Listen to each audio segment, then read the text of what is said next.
इन तस्वीरों में उनका चेहरा काफी बदला हुआ नजर आ रहा है। हमेशा चुस्त और फिट दिखने वाले सलमान खान इन तस्वीरों में उम्र के उस पड़ाव पे खड़े हैं जिसे हम झुठला नहीं सकते। उनके फैंस सोशल मीडिया पे लिख रहे हैं, our hero is getting old, मतलब हमारा हीरो बूढ़ा हो रहा है। क्या सच में ऐसा है या फिर उनकी अगली फिल्म का लुक है? इस पर भी सोशल मीडिया में काफी बहस चल रही है, कई सवाल उठ रहे हैं। पर सच्चाई ये है कि सलमान खान जैसे दिख रहे हैं उस उम्र में लोग वैसे ही दिखने लगते हैं। ये उनके साथ कुछ अलग नहीं हो रहा है। उनके भाई सुहेल खान के साथ भी यही हुआ है। भले ही उम्र में वो सलमान से 4 साल छोटे हैं, लेकिन दिखने में वो सलमान खान से भी ज्यादा बड़े लगते हैं। अब देखा जाए तो प्रकृति के नियम के अनुसार हर गुजरते साल के साथ शरीर बूढ़ा होता है और इन दोनों एक्टर्स पर भी बुढ़ापा नजर आने लगा है। लेकिन क्या आपको पता है कि रिसर्च बताती है कि हम भारतीय बाकी दुनिया के मुकाबले काफी तेजी से बूढ़े हो रहे हैं।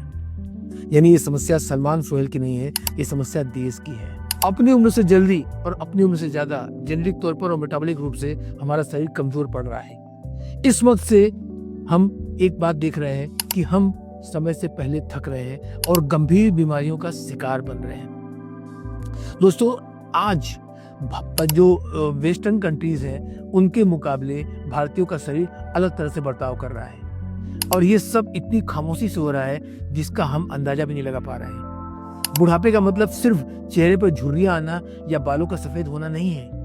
बुढ़ापे का असली जो सिम्टम है वो हमारे शरीर में अंदर से हो रहे बदलाव है, ठीक है, जिसको सार्कोपेनिया कहा जाता है। इसका मतलब मांसपेशियों का डाउन हो जाना, गिर जाना, सिकुड़ना या वीक होना। दोस्तों, हमारी मांसपेशियां, हमारी मसल्स हमारे शरीर का ढांचा संभालती है और जब वो कमजोर पड़ने लगती हैं तो चेहरा लटकने लगता है। इंसान का शरीर का जो प्राकृतिक डिजाइन है वो कुछ इस तरह का है कि ये खुद को एक समय के बाद सिकुड़ता हुआ और ताकत कमजोर होना हुआ देखते हैं या ऐसा होता है। लेकिन बुढ़ापे में मांसपेशियों का कमजोर होना एक आम बात मानी जाती है और कहते हैं ऐसा सबके साथ होता है, एक नेचुरल प्रोसेस है। लेकिन ये सच नहीं है। हम इस नेचुरल प्रोसेस को मेंटेन कर सकते हैं, होल्ड कर सकते हैं। भारत में जो सबसे बड़ी चिंता की बात है वो यही सार्कोपेनिया है। समय से पहले लोगों पे हावी हो रहा है। ये बीमारी 60 या 70 साल की उम्र में नहीं आ रही है, बल्कि 30 साल से ही इसकी दिक्कत स्टार्ट हो जा रही है। मतलब युवा लोग जो दिख यंग रहे हैं, जेंजी हैं, लेकिन ये अंदर से बूढ़े हो रहे हैं। क्यों पता है? क्योंकि इनकी मसल्स कमजोर होती जा रही है, इनका शरीर कमजोर होता जा रहा है और हमारी ताकत हमसे छीन रही है। तो क्यों हो रहा है ऐसा कि हम भारतीय 30 साल की उम्र पार करते ही अपना शरीर खोने लगते हैं? आज हम इस बात का चर्चा करेंगे इस एपिसोड में।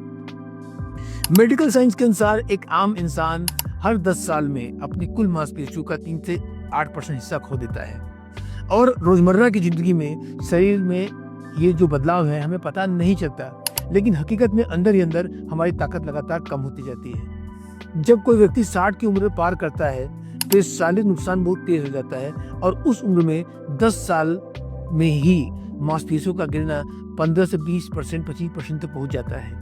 इसी को सार्कोपेनिया कहा जाता है। बुढ़ापे में ऐसा होना लाजमी है, लेकिन हमारे देश में जो हो रहा है वो डराने वाला है। हाल में ही इन बॉडी और अबाउट जैसी कई संस्थानों ने एक रिसर्च किया और 8 बड़े शहरों में स्टडी की और इस रिसर्च के नतीजे हमारे देश का एक बहुत डरावना सच बता रहे हैं। रिसर्च में पाया गया कि 30 से 55 साल की उम्र के 71% भारतीयों में मसल्स हेल्थ बेहद खराब है। इसका मतलब कि भारत के युवा काम करने वाली आबादी का बड़ा हिस्सा अंदर से अंदर खोखला हो रहा है। आप मोटे हैं, आपके अंदर फैट ज्यादा है, मसल्स कम है, ये तो आप देख पा रहे हैं, लेकिन पतले लोगों में भी मसल्स कमजोर है। और इसका परिणाम क्या हो रहा है? इसका सबसे बड़ा परिणाम ये है कि आप कम एज में डायबिटीज के शिकार हो रहे हैं, हार्ट पेशेंट बन रहे हैं और गंभीर रोगों की चपेट में आ रहे हैं। और इस गंभीर समस्या की जो सबसे बड़ी वजह है वो है प्रोटीन की कमी। ये स्टडी में पाया गया है कि लगभग 90% भारतीयों में प्रोटीन की कमी है और 68% केसेस में ये गंभीर रूप में है। प्रोटीन वो बेसिक एलिमेंट है जो हमारे शरीर को बनाता है और बचाता है। हमारी मसल्स, हमारे एक एक सेल्स प्रोटीन से बने होते हैं। तो हम अक्सर सोचते हैं कि बीमारियां भाग दौड़ करने वाले, व्यस्त खराब लाइफस्टाइल वाले महानगरों की देन है, लेकिन सच्चाई बिल्कुल अलग और खतरनाक है। भारत के छोटे शहर में हालत महानगरों से ज्यादा खराब है। स्टडी बताती है कि आज की डेट में भारत में 12 करोड़ से अधिक डायबिटीज पेशेंट है। हर मिनट 5 लोगों की डेथ हार्ट अटैक से हो रही है। या भारत में ज्वाइंट के केसेस, ओबेसिटी के केसेस भयानक रूप से बढ़ रहे हैं। लगभग 17% से अधिक लोग ओवरवेट है। और इससे भी खतरनाक बात यह है कि अगर हम छोटे शहरों में जाएं, लखनऊ में हम जहाँ देखते हैं 81% और पटना में 77% लोगों में मसल्स बहुत ज्यादा कमजोर है, जो इनिशियल स्टेज है इन गंभीर रोगों का। हैदराबाद में 75% उसके शिकार है। दिल्ली, मुंबई और ऐसे बड़े शहरों में सिचुएशन खतरनाक है। तो आप जरा फिर से सोहेल खान और शाहरुख खान की वायरल फोटोज को देखिए। सोहेल खान के गालों का धंस जाना और लटकी हुई त्वचा सिर्फ थकावट नहीं है। जब शरीर में मसल्स कम होने लगती हैं तो सबसे पहला असर आपके शरीर पर दिखता है। और जब आपके चेहरे की मांसपेशियां सिकुड़ती हैं और कमजोर होती हैं तो त्वचा अपना कुदरती कसाव खो देती है, और इसे हम बुढ़ापे की झुर्रियां या उम्र का असर समझ लेते हैं, लेकिन एक्चुअली ये मसल लॉस है। इसलिए जब शरीर का अंदरूनी ढांचा कमजोर हो जाए तो बाहर इंसान वक्त से पहले बूढ़ा दिखने और थका दिखने लगता है। लेकिन मांसपेशियों का काम सिर्फ हमें जवान दिखाना या चेहरे की सुंदरता बढ़ाना नहीं है। ये हमारे देश में बहुत से लोग मानते हैं कि मसल की जरूरत सिर्फ पहलवानों को, बॉडी बिल्डर्स को होती है। ये एक आम इंसान सोचता है कि जब उससे भारी वजन नहीं उठाना है तो मांसपेशियों की फिक्र क्यों करनी है। यही नासमझी सेहत की सबसे बड़ी दुश्मन है, और शरीर में बड़ी बीमारी की शुरुआत यहीं से होती है। विज्ञान के अनुसार मांसपेशियां सिर्फ शरीर को आकार देने का काम नहीं करती हैं। असल में इनका शरीर का सबसे बड़ा काम मेटाबॉलिक सिस्टम को मेंटेन करने का होता है। मैं आपको भी समझाऊंगा इस बारे में कि ये मेटाबॉलिक ऑर्गन क्यों है। तो आसान भाषा में समझिए, मसल्स जो है वो आपके शरीर का शुगर बैंक है। यानी जब हम खाना खाते हैं, रोटी, चावल, चीनी, आलू जैसी चीजें खाते हैं जिसमें कि हाई ग्लूकोज होता है, तो हमारा शरीर का डाइजेस्टिव सिस्टम उसे पचाकर ग्लूकोज में कन्वर्ट कर देता है और ग्लूकोज खून में घुल जाता है। और इस शुगर को खून से निकालकर ठिकाने लगाने का काम इंसुलिन नाम का एक हार्मोन करता है, जो पेंक्रियाज से निकलता है। शरीर की लगभग 80% शुगर मांसपेशियों द्वारा ही अब्जॉर्ब की जाती है, और मांसपेशियों की कोशिकाओं के अंदर ग्लूटेन नाम का एक खास एक तत्व मौजूद होता है। जब आप इन मांसपेशियों को देखें शरीर में, तो इसको एक दरवाजा भी समझिए। जब आप खाना खाते हैं तो खून में शुगर लेवल बढ़ता है और पेंक्रियाज तुरंत इंसुलिन को खून में छोड़ देता है। इंसुलिन मांसपेशियों के पास पहुंचकर उसके दरवाजे को दस्तक देता है, और ये GLUT4 नाम का एक जो दरवाजा है वो खुल जाता है, जो तेजी से शुगर को अंदर खींचकर मांसपेशियों में जमा कर देता है। इसके बाद शरीर ऊर्जा के रूप में इस शुगर को स्टोर कर लेता है और उसको समय के अनुसार इस्तेमाल करता है। अब जरा इस बात पे गौर करिए। रिसर्च के मुताबिक 71% भारतीयों के पास पर्याप्त मांसपेशियां है ही नहीं। इसका मतलब कि उनका शरीर जो है वो शुगर को एब्जॉर्ब नहीं कर सकता। उनका शुगर बैंक वो छोटा है। अब जब आप खाना खाते हैं और खून में भरपूर शुगर जाती है, क्योंकि हमें इंडिया का खाना भी ऐसा है कि हाई कार्ब और हाई शुगर जाती है, लेकिन उसे सोखने के लिए मांसपेशियां आपके शरीर में है ही नहीं। तो रिजल्ट क्या होगा? ये शुगर आपकी मसल्स में जाने के बजाय खून में घूमेगा, और ये बढ़ी हुई शुगर देखकर पेंक्रियाज और ज्यादा इंसुलिन बनाएगी। ये सिलसिला कई सालों तक जब चलता है तो शरीर की कोशिकाएं इंसुलिन की बात मानना बंद कर देती हैं, और इसी स्थिति को इंसुलिन रेजिस्टेंस बोलते हैं। ये पहली सीढ़ी है जहां से टाइप 2 डायबिटीज की शुरुआत होती है। आज जो भारत में डायबिटीज की लहर आई हुई है, उसका नाता हमारी कम होती मांसपेशियों से है। CMR और इंडब की रिपोर्ट जो कहती है 2023 की रिपोर्ट, उसके मुताबिक भारत में 10 करोड़ से ज्यादा लोग डायबिटीज के शिकार हो चुके हैं, और 13 करोड़ से अधिक लोग प्री डायबिटिक हैं, जिनको डायबिटीज होने वाली है। तो पतले पैर, पतले हाथ इस बीमारी का असली कारण है। हम भारतीय अक्सर खुद को आईने में देखते हैं, अपना वजन नापते हैं, वजन सही निकले तो हम मानते हैं कि हमें कोई बीमारी हो ही नहीं सकती। लेकिन सेहत के मामले में ये बहुत बड़ा धोखा है जो हम भारतीय खा रहे हैं, और इसीलिए हम रोग की राजधानी बन चुके हैं। BMI, बॉडी मास इंडेक्स, ये अगर आपका नॉर्मल है, इसका मतलब नहीं कि आप ठीक ठाक हैं। भारतीयों के शरीर में जो एक जेनेटिक बनावट है वो बाकी दुनिया से अलग है, लेकिन खतरनाक भी है। 2004 की जो लेसेट की रिपोर्ट है वो उसने इस धोखे से पर्दा उठाया। इस रिसर्च में को YY पैराडॉक्स का नाम दिया गया। इस स्टडी में 2 डॉक्टर्स थे, एक इंडियन डॉक्टर चितरंजन और एक डॉक्टर जॉन जो कि ब्रिटिश डॉक्टर थे। इन दोनों की तुलना की गई, दोनों का वजन और बीएमआई बराबर था, लेकिन जब डीप स्कैन की गई तो पता चला कि भारतीय डॉक्टर के शरीर में विदेशी डॉक्टर के मुकाबले दोगुने से ज्यादा फैट था। यानी कि 22 बीएमआई में भारतीय डॉक्टर के पास 21% से अधिक फैट था और ब्रिटिश डॉक्टर के पास सेम बीएमआई में 9% ही फैट था।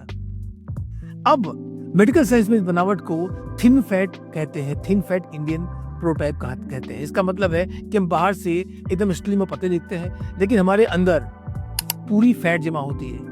हमारे लीवर, हमारे हार्ट के आसपास में फैट या चर्बी का लेयर जमा होता है और अंगों के आसपास लिपटी ये जो चर्बी है इसको विसरल फैट कहा जाता है। यही वजह है कि 65 किलो का कोई दुबला पतला भारतीय भी अचानक 40 की उम्र में हार्ट अटैक का शिकार हो जाता है। जब हम शरीर में मांसपेशियां हमारी घट रही होती हैं और चर्बी बढ़ रही होती है, इस जानलेवा कंडीशन को सार्कोपेनिक ओबेसिटी कहा जाता है। और आईसीएमआर की रिसर्च कहती है कि भारत में लगभग 44 से 45% लोग इसी कैटेगरी में आते हैं। और हम कहते हैं कि हर मिनट में 5 डेथ हार्ट अटैक से क्यों हो रही है और अचानक अटैक आ गया। नहीं, जब आपने अपने डाइट को सही नहीं रखा, अपने मसल्स को इंप्रूव नहीं किया, तो आप बीमारी को बुला रहे हैं। विसरल फैट शरीर में जो कंडीशन पैदा करती है उसमें टीएनएफ अल्फा और IL-6 जैसी खतरनाक केमिकल्स का पैदा होना भी शामिल है, जो अंदरूनी सूजन इन्फ्लेमेशन को पैदा करते हैं। ठीक, और इससे बॉडी में ऐसे प्रोटीन्स बनते हैं जो मसल्स को नष्ट करते हैं। और यही कारण है कि 40 से 50 की उम्र पार करते ही सीढ़ी चढ़ने में हांफने लगना, घुटनों में हल्का दर्द होना, कभी कभी घबराहट का होना, ये दिक्कतें स्टार्ट हो जाती हैं। अब सवाल उठता है कि ये सब हमारे साथ क्यों हो रहा है। इसका जवाब हमारी किचन में, हमारी रसोई में छुपा हुआ है। हम बचपन से सुनते आए हैं कि दाल पीने से ताकत आती है, प्रोटीन मिलता है, और आधुनिक जो साइंस है, न्यूट्रिशनल साइंस है, इस धारणा को गलत साबित करता है। आईसीएमआर की 2024 की नई गाइडलाइन के मुताबिक हर स्वस्थ व्यक्ति को हर दिन प्रति किलो वजन के लगभग 1 ग्राम प्रोटीन की रिक्वायरमेंट है। यानी 70 किलो वाले आदमी को लगभग 70 ग्राम प्रोटीन चाहिए, लेकिन भारतीय व्यक्ति मुश्किल से मुश्किल 30-40 ग्राम प्रोटीन ही खा पाते हैं। और 90% लोग प्रोटीन की कमी से जूझ रहे हैं और 73% लोगों में ये कमी गंभीर है। तो शाकाहारी परिवारों में गलतफहमी ये है कि दाल हमने खाया, प्रोटीन मिल गई। पकी हुई 1 कटोरी दाल में 3 ग्राम से भी प्रोटीन नहीं होती है और बाकी काफी मात्रा में कार्बोहाइड्रेट होती है। तो जरूरत पूरी करने के लिए हमें दिन में कम से कम 20 कटोरी दाल पीना पड़ेगा, अगर हम इस हिसाब से देखें तो, जिससे ब्लड शुगर और वजन दोनों बेकाबू हो जाएंगे। दूसरा, गेहूं और चावल जैसे पौधों से मिलने वाला प्रोटीन अधूरा होता है। ठीक, तो हमारी थाली में कार्बोहाइड्रेट ये सालों से चला आ रहा है। ये ग्रीन रेवोल्यूशन की बात से आया है, जब भूखमरी से बचने के लिए गेहूं और चावल पर ज्यादा जोर दिया गया था। इससे लोगों को उनका पेट तो भर गया, लेकिन मसल्स आपकी भूखी रह गई, आपके शरीर को न्यूट्रिशन नहीं मिला।